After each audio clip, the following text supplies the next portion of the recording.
तो hi students, आज हम लोग टीचिंग एप्टीट्यूड का चैप्टर 1 पढ़ने वाले हैं।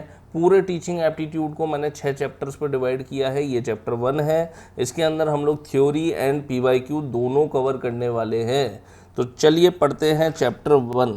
तो देखिए चैप्टर 1 में क्या है, basics of teaching aptitude, theory और पीवाईक्यू दोनों इसके अंदर आ रहे हैं। ठीक है, थ्योरी एंड पीवाईक्यू दोनों को इसमें कवर करेंगे। बेसिक कॉन्सेप्ट्स क्या है, ऑब्जेक्टिव्स क्या हैं, कैरेक्टरिस्टिक्स एंड बेसिक रिक्वायरमेंट क्या है, मॉडल्स ऑफ टीचिंग क्या है, लेवल्स ऑफ टीचिंग क्या है, यानी मेमोरी लेवल, अंडरस्टैंडिंग, रिफ्लेक्टिव वगैरह वगैरह, टीचिंग अप्रोचेस क्या होती है, ब्लूम्स टैक्सोनॉमी क्या होती है, मैक्सिम्स ऑफ टीचिंग क्या होती है, इसको आज पूरा कवर करने की कोशिश करेंगे। चलिए अब आगे बढ़ते हैं। तो सबसे पहले आते हैं मीनिंग पे। तो टीचिंग होता क्या है वो पढ़ना है सबसे पहले। मीनिंग क्या है टीचिंग का? Teaching is a skilful and scientific process, systematically organise activity. अब क्या है ये? स्किलफुल साइंटिफिक प्रोसेस है, हर कोई बंदा नहीं कर सकता, पर्टिकुलर स्किल होनी चाहिए, साइंटिफिक मेथड्स इसके अंदर अप्लाई होते हैं, और ये एक ऑर्गेनाइज एक्टिविटी है, ये रैंडमली नहीं होती।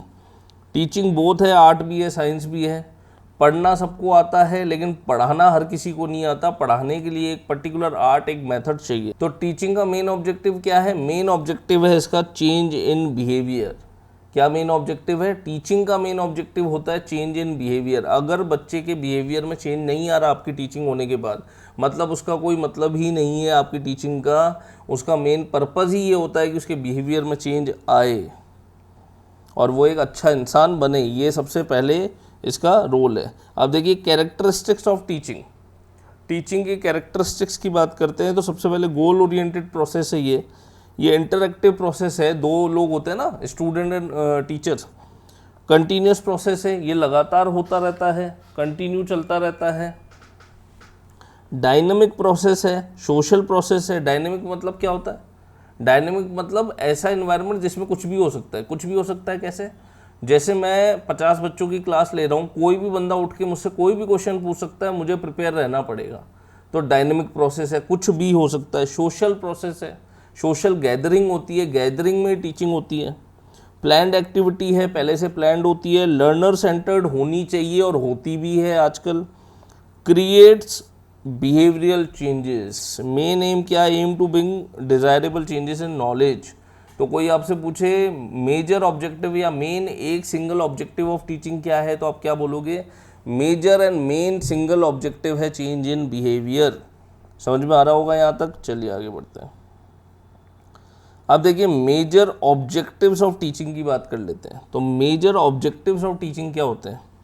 Impart knowledge. सबसे पहले बात क्या है? नॉलेज देना। पहला काम क्या होता है? नॉलेज देना। दूसरा काम क्या होता है? Develop skill. बच्चे में कोई पर्टिकुलर स्किल जो वो सीखने के लिए मेरे पास आया है उसको वो देना। अगर उसको इंजीनियर बनने आया है तो मेरा ये रोल है कि मैं उसको इंजीनियर बना के ही छोड़ूंगा। Bring desirable behavioural changes. Desirable behavioural changes मेरे को जो उसमें लाने हैं वो मैं कर सकूँ अपनी टीचिंग के द्वारा। ये हमारा मेन ऑब्जेक्टिव है।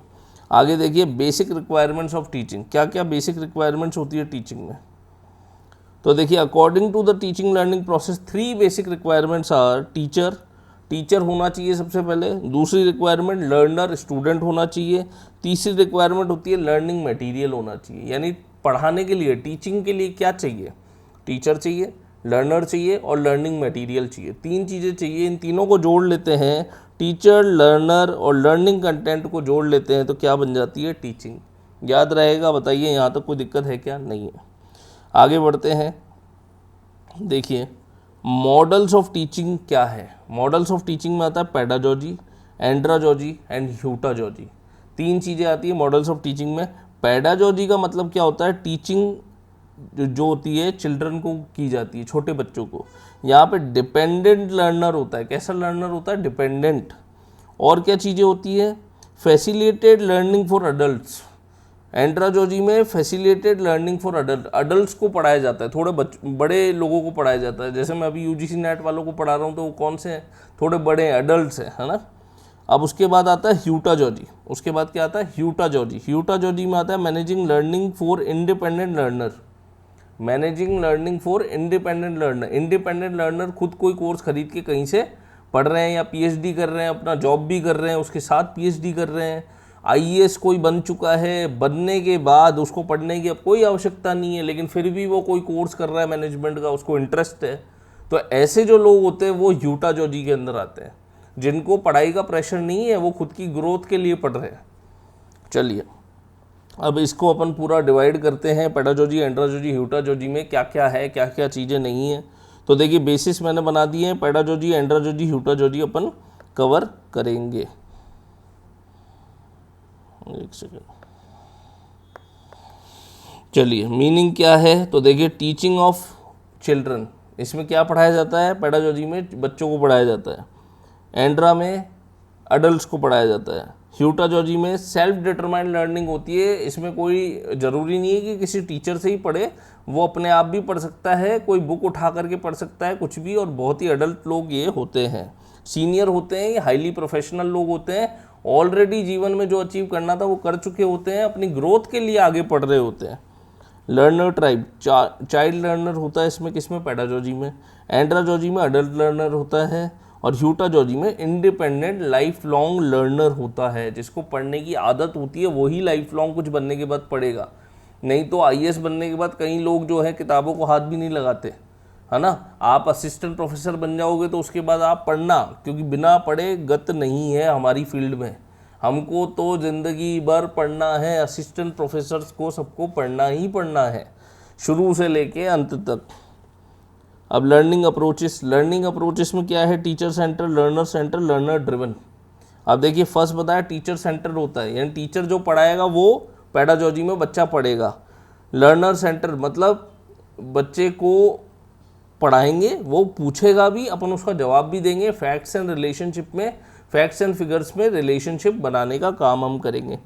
यूटाजॉजी में अपन क्या करते हैं, लर्नर ड्रिवन। लर्नर ड्रिवन का मतलब क्या हुआ, बच्चा खुद ही उसके अंदर ड्राइव है पढ़ने की, उसको बोलना नहीं पड़ रहा कि पढ़, उसको भेजना नहीं पड़ रहा ट्यूशन पे, क्लास में, कहीं पे, वो खुद ही पढ़ रहा है। उसके बाद कंट्रोल ऑफ लर्निंग, लर्निंग पे कंट्रोल।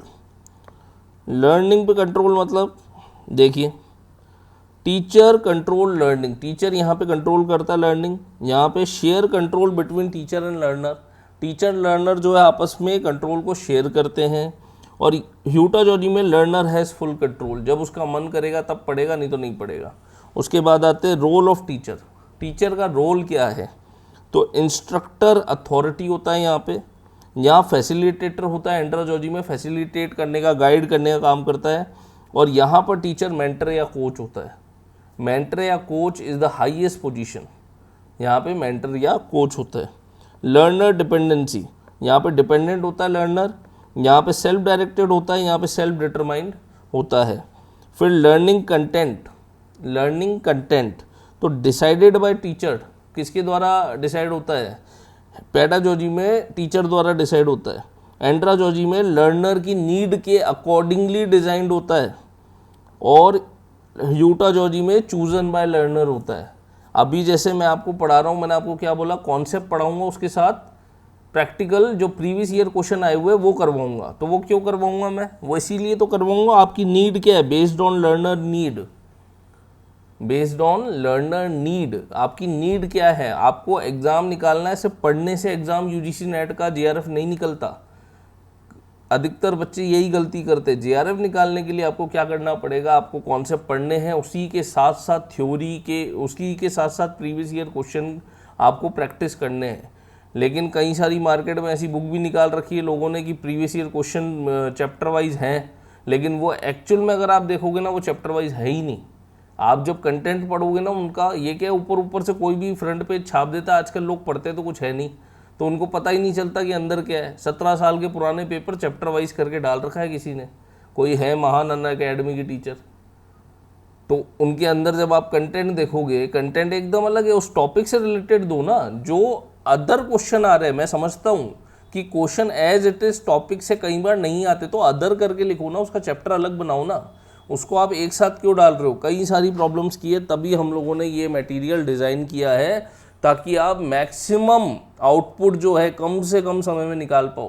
प्रीवियस ईयर क्वेश्चन हमारे वीडियोस देखने के बाद बच्चे कभी नहीं अटकते, इसमें हमेशा क्लियर रहते हैं। 1100 से ज़्यादा अभी तक नेट जेआरएफ के स्टूडेंट हमारे क्वालिफाई कर चुके हैं।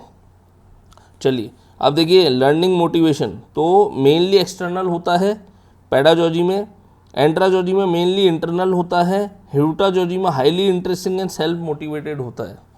फोकस क्या है? नॉलेज एक्विजिशन पेडागॉजी में, प्रॉब्लम सॉल्विंग एंड एप्लीकेशन, और ह्यूटागॉजी में capability development and life long learning. वापस सुनिए, फोकस क्या होता है पेडागॉजी में? नॉलेज एक्विजिशन, नॉलेज देना, नॉलेज को एक्वायर करना, ये होता है पेडागॉजी के अंदर फोकस। प्रॉब्लम सॉल्व करना एंड्रागॉजी में फोकस है, और capability development and life long learning, कोई स्किल डेवलप करना, कोई नई कैपेबिलिटी ताकि मैं प्रमोशन ले सकूं। असिस्टेंट प्रोफेसर बनने के बाद लोग क्या करते हैं? पीएचडी कर लेते हैं। क्यों? क्योंकि एसोसिएट बनना है तो उसके लिए प्रमोशन कराने के लिए हमको पीएचडी की आवश्यकता पड़ती है, लोग कर लेते हैं। समझ रहे हैं आप बात को? उसके बाद असेसमेंट, असेसमेंट कैसे होगा? टीचर असेस करता है, यहाँ पे टीचर एंड लर्नर दोनों असेस होते हैं, दोनों असेस करते हैं, और यहाँ पे सेल्फ असेसमेंट होता है।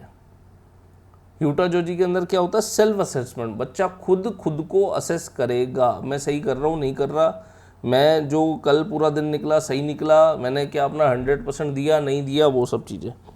यूज़ ऑफ टेक्नोलॉजी, टेक्नोलॉजी जो है यहाँ पर लिमिटेड यूज़ होता है पेडागॉजी में, एंड्रागॉजी में मॉडरेट यूज़ होता है, और ह्यूटागॉजी में extensive use of digital technology, online resources, क्योंकि ये लोग ज़्यादा करके ऑनलाइन ही पढ़ते हैं। एग्जाम्पल क्या है? स्कूल एजुकेशन होती है पेडागॉजी में, यहाँ professional training UGC net coaching वगैरह होती है, और यहाँ पे मूक सेल्फ लर्निंग ऑनलाइन प्लेटफॉर्म से बंदा कोर्स करता है। यहाँ तक आई होप क्लियर होगा। मैं आपको ये बता दूँ ये कॉन्सेप्ट किस किस ने दिए थे, देख लीजिए एक बार। ये कॉन्सेप्ट जो है ये किसने दिए हैं? पेडागॉजी का कॉन्सेप्ट दिया है जॉन फ्रेडरिच हर्बर्ट ने, याद रखेंगे आप। पेडागॉजी का कॉन्सेप्ट किसने दिया है? जॉन फ्रेडरिच हर्बर्ट ने। एंड्रागॉजी का किसने दिया है? मैल्कॉम नॉवेल्स ने। किसने दिया है? मैल्कॉम नॉवेल्स ने। ह्यूटागॉजी का कॉन्सेप्ट किसने दिया है? Stewart Hess and Chris Kenyon ने। ये याद आप रखेंगे, ठीक है। आई होप यहाँ तक क्लियर होगा। चलिए आगे बढ़ते हैं अब अपन। लेवल्स ऑफ टीचिंग, अब देखिए हमको कवर करना है levels of teaching. Levels of teaching में क्या क्या चीज़ें आती है इसको देखेंगे। तो लेवल्स ऑफ टीचिंग में आपकी 3 लेवल होते हैं। मेमोरी लेवल टीचिंग, एक होता है अंडरस्टैंडिंग लेवल टीचिंग, एक होता है रिफ्लेक्टिव लेवल टीचिंग। 3 तरह की टीचिंग होती है आपके, 3 तरह की बातें इसके अंदर हम लोग कर सकते हैं। अब देखिए प्रोपाउंडेड बाय, ये किसके द्वारा प्रोपाउंड किया गया था? मेमोरी लेवल हर्बर्ट ने दिया था, याद रखना कौन है? John Friedrich Herbert. Understanding level Morrison ने दिया था, रिफ्लेक्टिव लेवल हंट ने दिया था। नेचर क्या है? ये ऑटोक्रेटिक होता है। मेमोरी लेवल ऑटोक्रेटिक है। ऑटोक्रेटिक का मतलब क्या है? केवल टीचर की चलेगी, स्टूडेंट की नहीं चलेगी। अंडरस्टैंडिंग लेवल डेमोक्रेटिक है, और रिफ्लेक्टिव लेवल भी डेमोक्रेटिक है। फोकस क्या है? Memorisation of facts, memorisation of facts. Memory level में आप क्या करते हो? सिर्फ रटवाते हो बच्चों को, याद करो, रटो, ABCD पढ़ो, ABCD पढ़ो, छोटे बच्चों में होता है ये। उसके बाद अंडरस्टैंडिंग ऑफ कॉन्सेप्ट, बच्चे फिर कॉन्सेप्ट को समझने लगते हैं, अंडरस्टैंडिंग करने लगते हैं। मोस्टली आफ्टर स्कूल ही समझते हैं बच्चे। वैसे आप कह सकते हो 10th में, 9th में, 11th में बच्चे समझने लग जाते हैं, लेकिन एक्चुअल में जब वो घुस करके पढ़ते हैं वो सीरियस होते हैं बाद में, 10th के बाद ही होते हैं, और तब वो अंडरस्टैंडिंग ऑफ कॉन्सेप्ट पे आते हैं। उसके बाद critical thinking and problem solving reflective level में होती है। क्रिटिकल थिंकिंग का मतलब क्या है? क्रिटिकल थिंकिंग का मतलब हो गया पीएचडी में जब आप सोचते हो क्रिटिकली कि यार ये टॉपिक मैंने लिया था, इसमें डेटा मैं यहाँ से लाया, इसको ऐसे एनालिसिस करूँगा, डेटा का क्वेश्चनियर ऐसे बनाऊँगा, फिर डेटा इन से लेना है, उसको ऐसे एनालिसिस करना है, फिर मेरे को तो नहीं आता, मैं ऐसे, ये क्रिटिकल थिंकिंग हो रही है, समझ लो। उसके बाद लर्निंग प्रोसेस, यहाँ रोट लर्निंग होती है। रोट लर्निंग मतलब स्टिमुली रिस्पॉन्स, मतलब रट्टा लगाना। स्टिमुली रिस्पॉन्स मतलब मैंने बोला, टीचर ने बोला ABCD सुना, रिस्पॉन्स में आया ABCDEFGH, तो उसको फटाफट से आता है। स्टिमुली रिस्पॉन्स, रोट लर्निंग, रट्टा लगवाया बच्चे को। उसके बाद comprehension and interpretation understanding level में, और रिफ्लेक्टिव लेवल में रिफ्लेक्शन, एनालिसिस एंड इवैल्यूएशन होता है। रिफ्लेक्शन, एनालिसिस, इवैल्यूएशन, ये सब चीज़ें किसके अंदर आती है? रिफ्लेक्टिव में। अंडरस्टैंडिंग में क्या आती है? बच्चा समझता है, understanding and making relationship, understanding relationship between facts and figures. याद रखोगे क्या बोला मैंने? Understanding relationship between facts and figures is called understanding level teaching, और रिफ्लेक्टिव में रिफ्लेक्शन आए, जिसमें आपने वो बात किसी से सुनी, सुबह जल्दी उठना चाहिए, आप रोज़ उठने लग गए, रिफ्लेक्शन जब आता है आपके अंदर उस चीज़ का, वो क्या है, reflective level. Teacher's role, teacher का रोल क्या है, टीचर यहाँ डोमिनेंट होता है, यहाँ पे ऑर्गेनाइजर या फैसिलिटेटर होता है, यहाँ पे गाइड या मेंटर होता है, जैसे कि पीएचडी में होते हैं। स्टूडेंट का रोल पैसिव रहता है, यहाँ एक्टिव रहता है, यहाँ पे इंडिपेंडेंट थिंकर एंड इन्वेस्टिगेटर रहते हैं। मतलब स्टूडेंट का रोल मेमोरी लेवल में कैसा रहेगा, पैसिव, अंडरस्टैंडिंग में एक्टिव, एंड रिफ्लेक्टिव लेवल में कैसा रहेगा, इंडिपेंडेंट थिंकर एंड इन्वेस्टिगेटर रहेगा, कि आप खुद अपनी सोच से कुछ बात निकाल सकते हो। क्लासरूम ओरिएंटेशन टीचर सेंटर रहता है एमएलटी में, यूएलटी के अंदर लर्नर सेंटर रहता है, आरएलटी के अंदर लर्नर सेंटर्ड ही रहता है। Level of thoughts, lowest level है ये, मेमोरी लेवल टीचिंग कौन सा लेवल है, लोएस्ट, उसके ऊपर आता है अंडरस्टैंडिंग, उसके ऊपर आता है रिफ्लेक्टिव। तो चलिए मोटिवेशन, यहाँ पे मेनली एक्सट्रिंसिक है, एक्सट्रिंसिक का मतलब बाहरी मोटिवेशन है, मतलब टीचर माँ बाप वगैरह मोटिवेट करते हैं बच्चे को पढ़ने के लिए, तभी बच्चा पढ़ता है, अदरवाइज वो नहीं पढ़ता है। बहुत इंटरेस्टिंग एक्सट्रिंसिक है, मतलब यूएलटी के अंदर इंटरेस्टिंग भी होता है, खुद भी पढ़ने की इच्छा है, लेकिन एक्सट्रिंसिक भी होता है, वो बाहरी दबाव भी बच्चे के ऊपर डाला जाता है। यहाँ पर मेनली इंट्रिंसिक होता है, किसके अंदर, रिफ्लेक्टिव लेवल टीचिंग के अंदर बच्चा खुद ही पढ़ता है, उसका कोई नीचे ऊपर अपन नहीं कर सकते, उसको बोल नहीं सकते, उसको डांट नहीं सकते, बड़ा होता है, अडल्ट होता है, कमाने वाला आदमी होता है। अब देखिए इंटरेक्शन, मिनिमल इंटरेक्शन होता है यहाँ पे मॉडरेट इंटरेक्शन होता है या मैक्सिमम इंटरेक्शन होता है, ठीक है। यहाँ पे इंटरेक्शन मिनिमल है या मॉडरेट है या मैक्सिमम होता है। अब देखिए learning outcome recall of information, यहाँ पे इन्फॉर्मेशन क्या कर दी जाती है, रिकॉल, बार बार बताई जाती है, बस रिकॉल कराया जाता है। यहाँ पे अंडरस्टैंडिंग एंड एप्लीकेशन चलता है, पढ़ाया समझाया, उसमें रिलेशनशिप। फिर यहाँ creation of new idea and solution, यहाँ पे न्यू आइडिया सॉल्यूशन के बारे में रिफ्लेक्टिव लेवल में बताया जाता है। चलिए आगे देखिए टाइप्स ऑफ क्वेश्चन, यहाँ किस टाइप के क्वेश्चन पूछे जाते हैं, तो यहाँ factual and recall based question पूछे जाते हैं, यहाँ पे कॉन्सेप्चुअल एक्सप्लेनेटरी क्वेश्चन पूछे जाते हैं, यहाँ पे analytical evaluative and problem based question पूछे जाते हैं। याद रख लेना, फैक्चुअल मतलब डेटा वाले क्वेश्चन कहाँ से पूछे जाते हैं, रिकॉल वाले आदमी से। रिकॉल वाला आदमी कौन होता है, मेमोराइजेशन वाला आदमी। उसके बाद कॉन्सेप्चुअल, उसके बाद एनालिटिकल। आई होप यहाँ तक क्लियर होगा। उसके बाद इवैल्यूएशन में क्या आता है, मोस्टली ओरल टेस्ट होते हैं एमएलटी में। यहाँ पे यूएलटी के अंदर मोस्टली ऑब्जेक्टिव एंड ऐसे टाइप टेस्ट होते हैं, और आरएलटी के अंदर ऐसे, project, case and problem solving test होते हैं। चलिए उसके बाद इंटेलिजेंस रिक्वायर्ड, यहाँ एवरेज इंटेलिजेंस रिक्वायर्ड होती है, यहाँ अबव एवरेज होती है, यहाँ पे हाई इंटेलिजेंस रिक्वायर्ड होती है। Scope for creativity very low, यहाँ पे कोई क्रिएटिविटी का स्कोप होता नहीं है एमएलटी में, इसमें ठीक ठाक होता है, मॉडरेट, और इसके अंदर वेरी हाई होता है। उसके बाद example, learning definition by heart, आपको बाय हार्ट किसी चीज़ को याद करना है, रोट लर्निंग है, रट्टा लगाना है, बार बार याद करना है, एमएलटी है। Explaining a concept in own words, अपने खुद के शब्दों में जब आप किसी चीज़ को बताते हैं तो वो किसके अंदर आता है, यूएलटी के अंदर। और solving a real life problem using concepts, तो वो क्या होता है, आरएलटी होता है। आई होप यहाँ तक आपको क्लियर होगा, कोई दिक्कत नहीं होगी। चलिए अब अपन आगे बढ़ते हैं।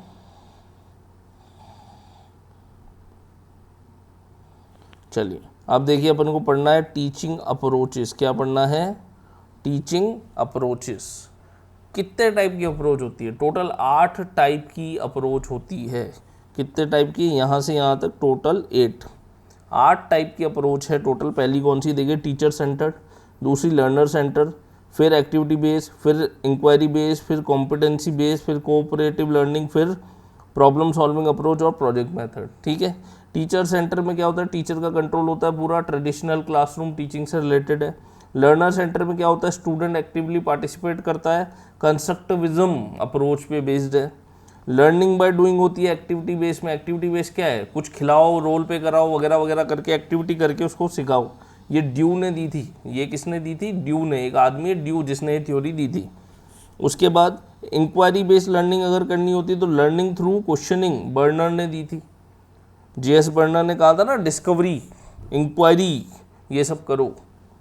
Competence based focus on outcome and skill, NEP 2020 में इसकी बात की गई है कि आप आउटकम कैसे निकालेंगे, स्किल कैसे बच्चे में डेवलप करेंगे। वोकेशनल कोर्सेज की बात की गई इसमें।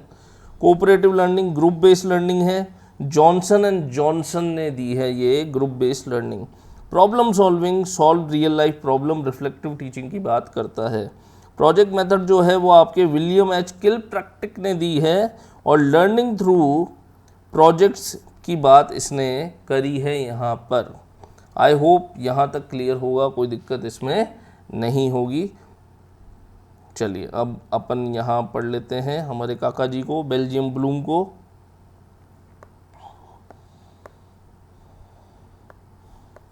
चलिए Bloom's taxonomy of educational objective पढ़ रहे हैं बेटा। आप क्या पढ़ना है अपन को?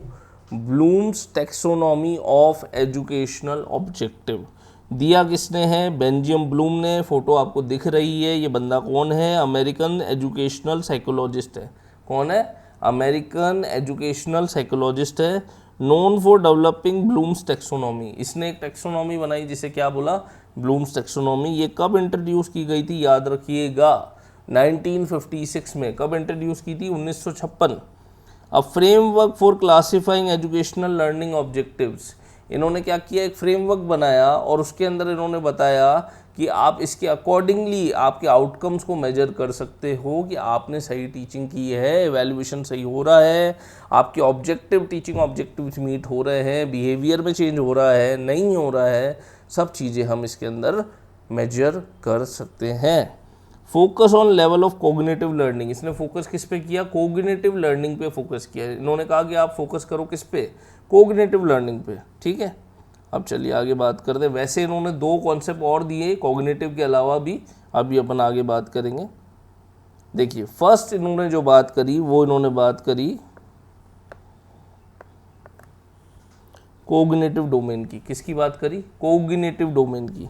कोग्निटिव डोमेन में इन्होंने क्या बोला? Development of intellectual capability and thinking. कोई भी चीज़ जो आपकी इंटेलेक्चुअल थिंकिंग कैपेबिलिटीज़ को बढ़ाती है वो किस चीज़ में आती है? कोग्निशन में, कोग्निटिव डोमेन में। Cognitive domain functions eight 6 level, 6 level पर। बहुत बार क्वेश्चन आ चुका है UGC नेट में इससे। 6 लेवल पर ये काम करती है। मैं आपको एक इसका निमोनिक बता रहा हूँ, निमोनिक से आपको पूरा का पूरा ये याद हो जाएगा। ये है इसका निमोनिक। निमोनिक याद कीजिए फटाफट से। अगर आपको कोई बोले कि आपको कोग्निटिव डोमेन ब्लूम्स टैक्सोनॉमी के जो 6 लेवल है वो बताने हैं, तो आप कैसे बताएंगे? आप ऐसे बताएंगे जी, आप बताएंगे उसको कि कैसी है, जैसे बोलते हैं ना कैसी है, तो क्या बोलेंगे? कैसी ए। फिर वो बोलेगी ऐसी ही। उससे पूछा कैसी है, उसने बोला ऐसी ही, तो ASE, कैसी ASE, कैसी है ऐसी ही। याद हो गया? तो KSAASE, ये अपने 2 बॉक्स याद कर लो, इससे याद हो जाएगा। अब देखिए इसके अंदर भी कुछ चेंजेस है जो मैं आपको बता देता हूँ। ये है और ये है, ये 2 आपको डायग्राम दिख रहे हैं आपकी स्क्रीन पे। ठीक है, जो ये वाला डायग्राम है ये 1956 में आया था। कब आया था? 1956 में। और ये वाला डायग्राम 2001 में आया। कब आया? 2001 में। अच्छा 2001 में क्यों अलग से वापस डायग्राम आया? क्योंकि वो यानी ये 6 डोमेन आया। क्यों आया ऐसा? क्योंकि उसके अंदर थोड़ा सा इसने अपडेट कर दिया। किसने अपडेट कर दिया जी? बेल्जियम ब्लूम जी ने इसके अंदर थोड़ा सा अपडेट कर दिया। अब देखिए इन्होंने क्या बताया। सबसे पहले आता है knowledge, then comprehend, then application, analyse, synthesise, evaluation. ये इसके 6 लेवल है। ये जो दोनों हैं ऊपर वाले, ये अपने हायर लेवल बोले जाते हैं। ये कौन से लेवल बोले जाते हैं? ये दोनों बोले जाते हैं हायर लेवल। HL लिख रहा हूँ मैं, हायर लेवल। और ये नीचे के जो होते हैं इनको बोला जाता है लोअर लेवल। LL लिख रहा हूँ मैं। ऐसे ही यहाँ पर है, ये जो नीचे के हैं इनको तो क्या बोला जाता है? Lower level. और ऊपर वाले जो ये 2 हैं इनको क्या बोला जाता है? Higher level. आई होप यहाँ तक क्लियर होगा। ऊपर के 2 को हायर लेवल बोला जाता है, नीचे को अपने लोअर लेवल बोला जाता है। अब मेरी बात को सुनिएगा पहले। ये देखिए पहले ये नॉलेज था, अब क्या बोलते हैं इसको, रिमेंबर। क्या बोलते हैं, रिमेंबर। कॉम्प्रीहेंशन को अंडरस्टैंडिंग बोलते हैं, इसका पर्यायवाची कॉम्प्रीहेंशन मतलब अंडरस्टैंडिंग। एप्लीकेशन को अप्लाई बोलते हैं, एनालाइज को एनालाइज बोलते हैं। सिंथेसाइज इन्होंने हटा दिए, सिंथेसाइज मतलब टुकड़ों में बांटना किसी चीज़ को फिर उसको इवैल्यूएट करना, सिंथेसाइज इन्होंने हटा दिया है और इवैल्यूएट ये नीचे ले गए हैं। पहले जो ऊपर इवैल्यूएट था ना, पहले जो ये ऊपर इवैल्यूएट था इसको ये नीचे ले गए हैं, और यहाँ सिंथेसाइज जो है ये इन्होंने क्रिएट, सिंथेसाइज को ऊपर ले जाके मान लो क्या लिख दिया है, क्रिएट। सिंथेसाइज हटा दिया है, उसकी जगह क्या आ गया है, क्रिएट। वापस से बता देता हूँ, नॉलेज को रिमेंबर, कॉम्प्रीहेंशन को अंडरस्टैंडिंग, एप्लीकेशन को अप्लाई, एनालाइज को एनालिसिस को एनालाइज, सिंथेसाइज को हटा दिया है, सिंथेसाइज को एकदम हटा दिया है और इसकी जगह पे क्या ले आए हैं, क्रिएट। और इवैल्यूएशन जो है वो नीचे इसके कर दिया है, इवैल्यूएट ही लिखा है। मतलब इवैल्यूएशन को नीचे ले गए, सिंथेसाइज को हटा ही दिया और उसकी जगह पे क्या ले आए, क्रिएट ले आए ऊपर। यानी आप इवैल्यूएशन करने के बाद क्या करते हो, क्रिएट करते हो, नॉलेज को वापस प्रोग्रेस करते हो, उसकी जो कमियां हैं उसको देखते हुए वापस से नॉलेज जनरेशन का काम करते हो, उसको समझाने का काम करते हो। आई होप यहाँ तक क्लियर हो गया होगा। कोई भी दिक्कत है आप पूछ सकते हैं। अब देखिए सेकंड पे आते हैं अपन। चलिए बात करते हैं अफेक्टिव डोमेन की। Affective domain is related to your emotions. It is also called autonomous development level. क्या बोला जाता है इसको, ऑटोनोमस डेवलपमेंट लेवल भी बोला जाता है। It include change in attitude, perception, motivation, valuing and learning. Attitude, perception, valuing, motivation, ये सब चीज़ें जो होती है, इन सब से अफेक्टिव डोमेन, आप कितने अफेक्ट हो जाते हैं किसी चीज़ से, वो चीज़ें ये मेजर करने का काम करता है, उसका ये फ्रेमवर्क है। इसके अंदर भी 5 बातें इसने बताई। इसका भी निमोनिक है। निमोनिक क्या है, देखिए ये रहा, इसको याद कीजिए फटाफट। ये है RR वॉक। कैसे याद करेंगे इसको, निमोनिक को, RR walk, receiving, responding, valuing, organising, characterising. Receiving, responding, valuing, organising, characterising. ऐसे क्या पढ़ते हैं, ऐसे क्या याद करते हैं, कैसे याद हुआ, RR वॉक। तो ऐसे करके हम लोग इसको कवर कर सकते हैं। Receiving, responding, valuing, organising, characterising. याद रहेगा। ये ऊपर वाले जो 2 हैं ये क्या हैं, ये हायर लेवल हैं। नीचे वाले जो हैं वो क्या है, लोअर लेवल हैं। मैं एक बार ढंग से लिख देता हूँ। ये दोनों जो हैं इनको तो क्या बोलते हैं, हायर लेवल HL लिख रहा हूँ, और इनको क्या बोलते हैं, लोअर लेवल LL लिख रहा हूँ। ठीक है, यहाँ तक बताइए कोई समस्या है क्या, नहीं, आगे बढ़ें। अब देखिए हम लोग करने वाले हैं साइकोमोटर डोमेन। साइकोमोटर डोमेन क्या है, psychomotor domain is related to technical skills. आपकी जो मोटर स्किल होती है, टेक्निकल स्किल होती है, वो चीज़ें काउंट होती है इसके अंदर, साइकोमोटर डोमेन में। इसमें डेमोन्स्ट्रेशन आता है, लर्निंग बाय डूइंग आता है, किसी चीज़ को कर करके सीखना, डेमोन्स्ट्रेट करना। टेक्निकल स्किल, इसके भी 5 लेवल हैं। कौन कौन से 5 लेवल हैं, उसे बोलते हैं हम इम्पैन। क्या बोलते हैं, इम्पैन। याद कैसे रखोगे, इम्पैन। साइकोमोटर डोमेन में कितने लेवल है, 5। नाम क्या है, इम्पैन।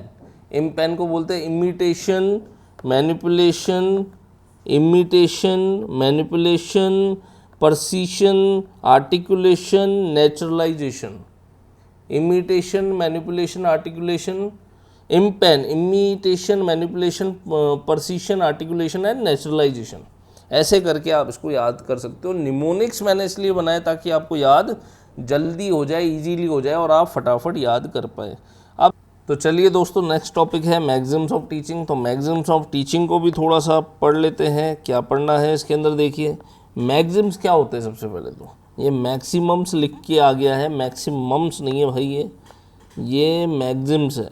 क्या है ये, मैक्सिम्स। मैक्सिम्स, मैक्सिम्स क्या होते हैं, इस पे बात करनी है हमें। मैक्सिम्स होते हैं, maxims are the principle which are to be followed for teaching. Maxims क्या है? वो प्रिंसिपल्स हैं, वो सिद्धांत हैं जो कि फॉलो किए जाते हैं किसके अंदर? टीचिंग के अंदर। अब मान लीजिए कोई व्यक्ति, कोई बच्चा बहुत इंटेलिजेंट है दिमाग से, तो उसको पढ़ाने का तरीका टीचर का क्या होना चाहिए? अलग। अगर एक बच्चा बहुत ही कमज़ोर है तो उसको पढ़ाने का तरीका टीचर का क्या होना चाहिए? अलग। अगर बहुत सारे बच्चे मिक्स में क्लास में बैठे हैं तो पढ़ाने का तरीका क्या होना चाहिए? अलग। तो ऐसी तरह से बहुत सारे सिद्धांत हैं, बहुत सारे सिद्धांत हैं जिनके नाम आपको पता होने चाहिए। तो मैक्सिम्स के नाम जो हैं वो आपको याद होने चाहिए। तो मैक्सिम्स ऑफ टीचिंग में क्या आता है? नोन टू अननोन आता है पहला मैक्सिम, फिर सिंपल टू कॉम्प्लेक्स, फिर कॉन्क्रीट टू एब्स्ट्रैक्ट, फिर particular to general, general to particular, easy to difficult, whole to part, part to whole, psychological to logical, empirical to rational, indefinite to definite, analysis to synthesise, near to far, actual to representative. ये सारे हमारे क्या होते हैं? Maxim's of teaching होते हैं। मतलब एक बच्चा मान लो बहुत ही कमज़ोर है पढ़ाई में, क्या है? बहुत कमज़ोर है पढ़ाई में। अगर वो कमज़ोर होगा तो मैं उसको सबसे पहले क्या पढ़ाऊँगा? ईजी चीज़ें पढ़ाऊँगा ना। क्या पढ़ाऊँगा? ईजी। सबसे पहले ईजी पढ़ाऊँगा, फिर डिफ़िकल्ट पढ़ाऊँगा। पहले पार्ट पढ़ाऊँगा, फिर होल पढ़ाऊँगा, सही है ना।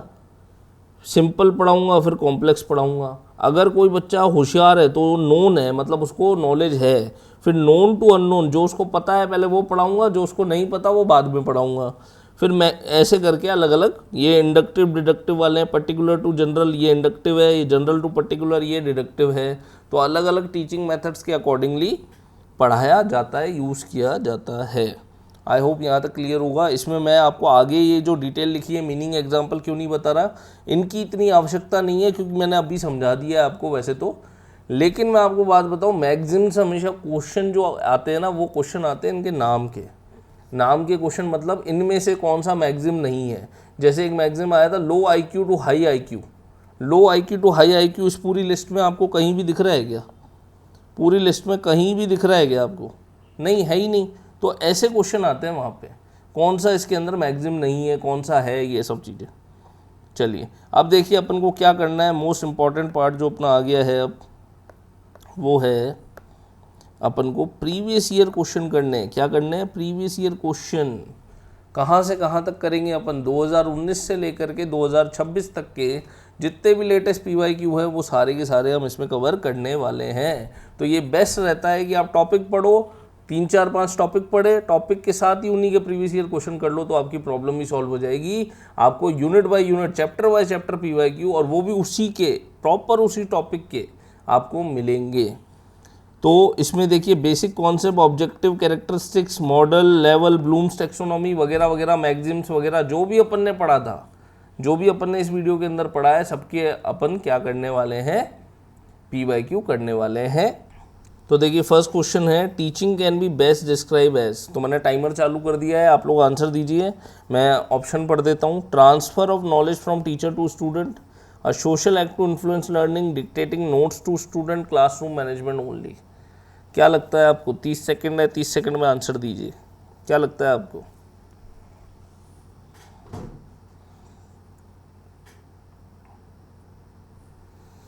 अब देखिए इसके अंदर a social act to influence learning, ये इसका करेक्ट ऑप्शन है।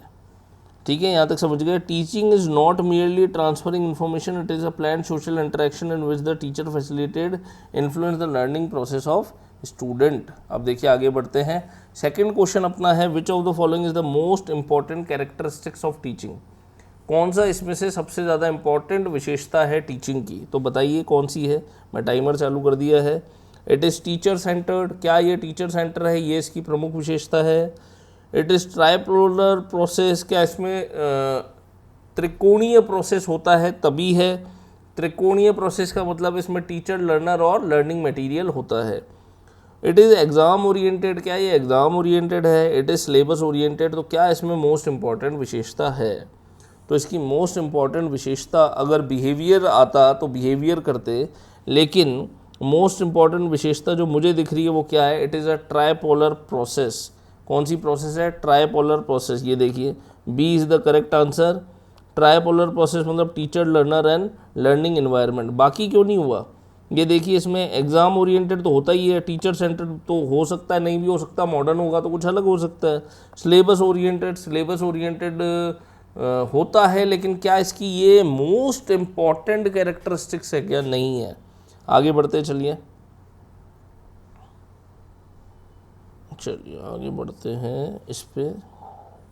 अब देखिए, which of the following is not an objective of teaching. मैं टाइमर चालू कर रहा हूँ, आप लोग बताइए आंसर क्या है इसका।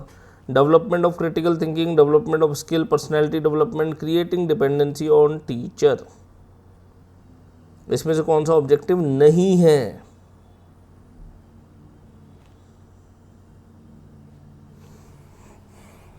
क्या लगता है आपको, इसमें से कौन सा जो है आंसर नहीं है, कौन सा ऑब्जेक्टिव नहीं है?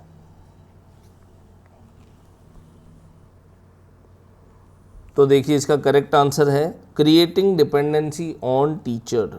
टीचर पे डिपेंडेंसी क्रिएट करना ये जो है गलत है, मतलब ये अपना सही आंसर होगा। ये बोल रहा था नॉट एन ऑब्जेक्टिव, कौन सा टीचिंग का ऑब्जेक्टिव नहीं है, तो ये वाला नहीं है। यहाँ तक क्लियर होगा। आगे बढ़ते देखिए, क्रिएटिंग डिपेंडेंसी ऑन टीचर समझ में आ गया। आगे बढ़ते हैं। अब देखिए टीचिंग लर्निंग प्रोसेस क्या है वो बताना है। अब देखिए टाइमर चालू कर दिया, आप लोग बताइए। Teaching learning process is unidirectional, bidirectional, mechanical, exam oriented. तो सीधी सी बात है टीचिंग लर्निंग प्रोसेस। अभी चलिए आप बता दीजिए, सोचिए आप, फिर बताता हूँ मैं।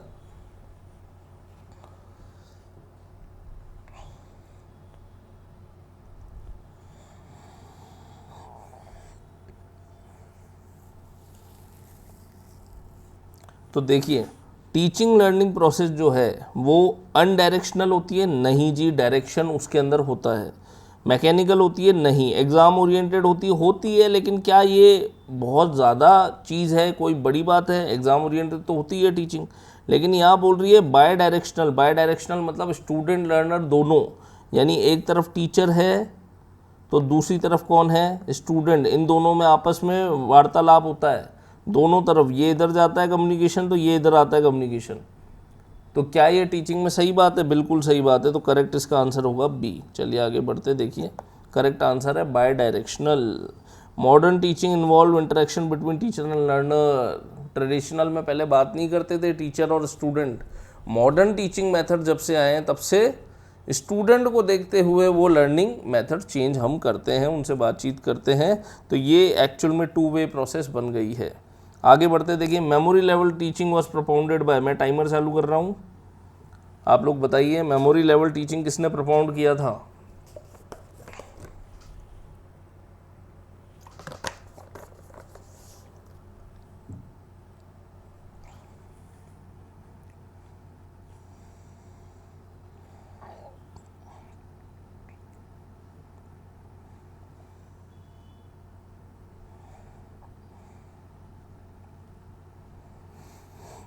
चलिए, तो अभी अभी बताया था मैंने आपको, मेमोरी लेवल टीचिंग किसने प्रोपाउंड किया है? तो हर्बर्ट ने प्रोपाउंड किया है। किसने प्रोपाउंड किया है? हर्बर्ट ने प्रोपाउंड किया। देखिए Herbert, memory level teaching focus on rote memorisation, और ये किसने दिया था? लोएस्ट लेवल ऑफ टीचिंग, ये दिया है हर्बर्ट ने।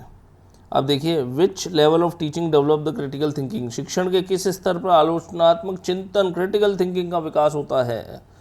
बताइए जी, टाइमर चालू कर दिया है।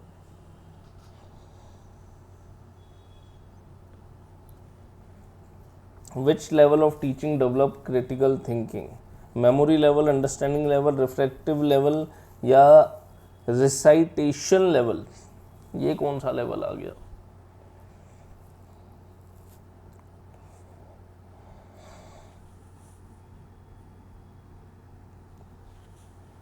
चलिए जी, तो इसका आंसर क्या है? देखिए आ ही गया आपके पास आंसर, रिफ्लेक्टिव लेवल इसका आंसर है। क्रिटिकल थिंकिंग जो है मैंने अभी भी बताया था वो रिफ्लेक्टिव लेवल में ही डेवलप होती है, और रिसाइटेशन लेवल करके कोई लेवल नहीं होता है।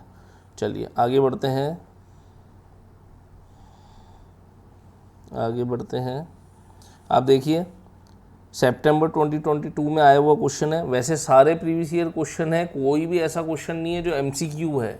ये तो यहाँ पर डेट आ गई है और वहाँ डेट नहीं आई प्रिंट टाइप करते टाइम, उसका कोई इशू नहीं है। वैसे मैंने अपने टाइपिस्ट से कहा था सबके ऊपर डेट डाल देना, लेकिन शायद मिस हो गया होगा, कोई बात नहीं। वो सारे के सारे नए हैं, 2026 से लेकर के अपन उल्टा चलते जा रहे हैं, 19 तक ऐसे करके आता जाएगा। जो भी बीच बीच में जहाँ जहाँ भी क्वेश्चन आया वो सारे डाल दिए हैं। अब देखिए, which scheme of ministry of education government of India uses artificial intelligence to, एक second, which scheme of ministry of education government of India uses artificial intelligence to make learning more personalise and customise as per the requirement of the teacher.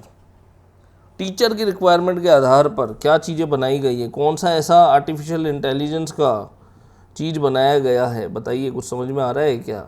ये वैसे current affair जो बंदा पढ़ता है उसको पता होगा, अखबार पढ़ने वाले आदमी को, लेकिन चलिए आपको इसमें याद आ जाएगा, बता देता हूँ मैं।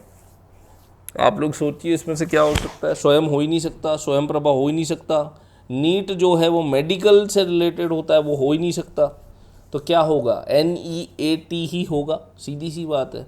तो इसका आंसर तो एकदम क्लियर था, ए इसका करेक्ट आंसर हो जाएगा, है ना। तो टाइमर ऑफ हो गया है, अब अपन कर लेते हैं। देखिए करेक्ट आंसर इसका क्या हो जाएगा, NEAT। NEAT क्या है? NEAT है national education alliance for technology, is an initiative of the ministry of education government of India that uses artificial intelligence and advance technology to provide personalise and customise learning experience according to the need of individual learner. यानी हर learner की need के accordingly AI जो है उसको video solution, theory solution उसको provide करे। इसके लिए नीट का NEAT याद रख लेना, national educational alliance for technology develop किया गया। आई होप यहाँ तक क्लियर होगा। स्वयं आपको पता है, अभी मैं अपन अगले वीडियो में पढ़ेंगे भी, नीट जो होता है national eligibility cum entrance test for medical admission होता है। आगे बढ़ते हैं। देखिए अब यहाँ पे 2 स्टेटमेंट दे रखे हैं, आपको बताना कौन सा सही है, बताइए। टाइमर शुरू हो चुका है। फर्स्ट है असर्शन। असर्शन में बोल रहा है teacher must encourage student to ask questions, और रीजन में बोल रहा है asking question can create curiosity and develop passion for learning. आप लोग बताइए क्या सही है।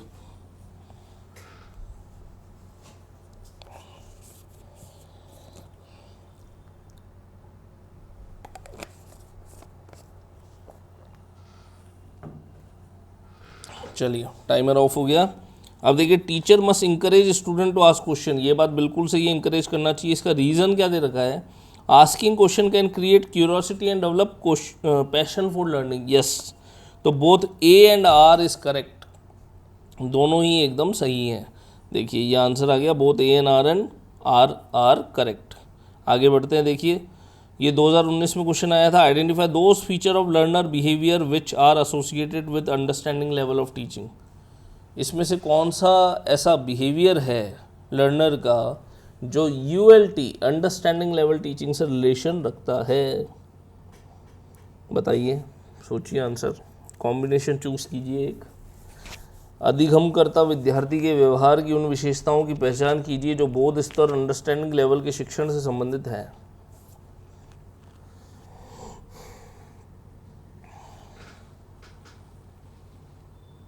चलिए देखिए इसके अंदर में वो क्या समझ में आ रहा है, द स्टूडेंट रेंडर फैक्ट, क्या लिखा हुआ देखिए, render fact and information in his her own word.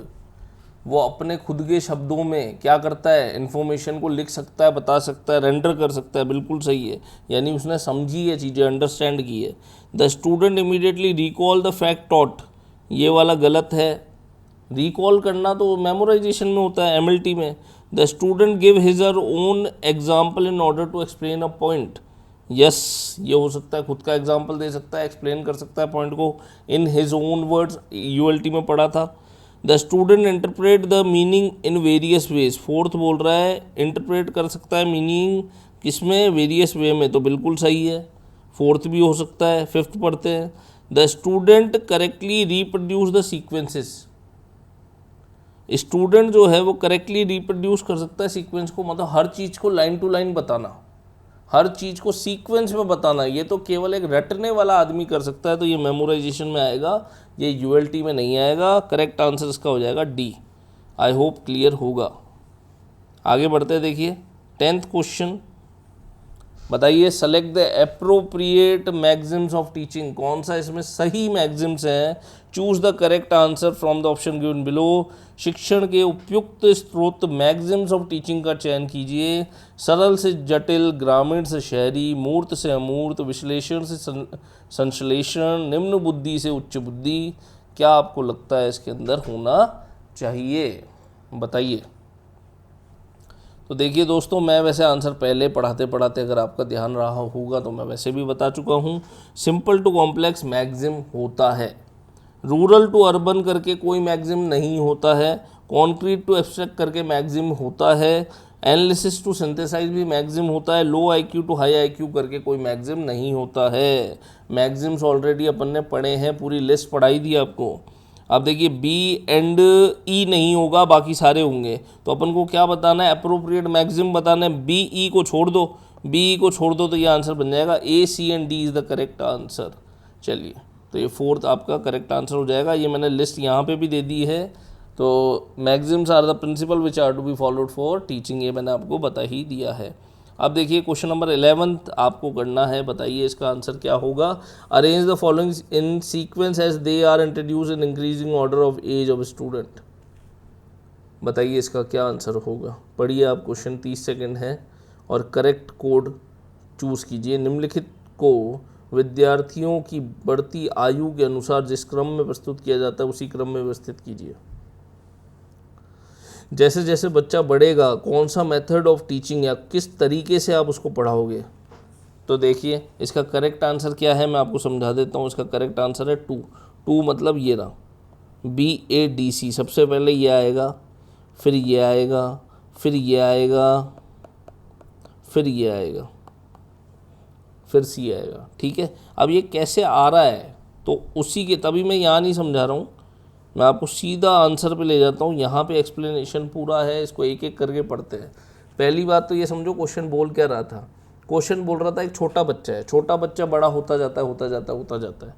अब जैसे जैसे वो बड़ा होता है आप किस तरह के मेथड टेक्निक वगैरह यूज़ करोगे उस बच्चे पे बढ़ते हुए क्रम में, तो आप वो कैसे यूज़ करोगे। सबसे पहले आप टीम टीचिंग करोगे जब बच्चा छोटा होता है। एलिमेंट्री स्कूल में होता है, छोटा होता है मिडिल स्कूल में, तब उस पर क्या करते हैं, टीम टीचिंग। 2 या 2 से ज़्यादा टीचर मिल करके लाल टमाटर बड़े मज़ेदार डांस करके दिखाते हैं, बच्चे को टमाटर याद हो जाता है। फिर टेक्सोनॉमी ऑफ एजुकेशनल ऑब्जेक्टिव्स, यानी use more in secondary stage and above, secondary stage है उसके बाद यूज़ किए जाते हैं।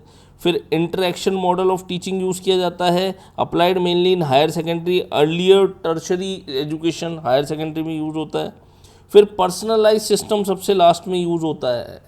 पर्सनलाइज सिस्टम लोगों को लगता है पहले बच्चों में यूज़ होता होगा, नहीं, वो एक्चुअल में सबसे बाद में यूज़ होता है। पर्सनलाइज करेंगे उस आदमी के साथ ना जिसका खुद का खोपड़ा हो। छोटे बच्चे थोड़ा ना अपना ब्रेन से बताएंगे मेरे को ये समझ भी नहीं आ रहा, मैं तो इस तरीके से पढ़ना चाहता हूँ, ऐसा तो कोई बताएगा नहीं। तो mainly use in higher education, university level पे यूज़ किया जाता है। आई होप यहाँ तक क्लियर होगा। तो देखिए that's all for today session. Revise the concept, discuss, practice the PYQ, stay consistent with your preparation. Thank you and see you in the next class. I hope यहाँ तक क्लियर होगा। Next class में मिलते हैं।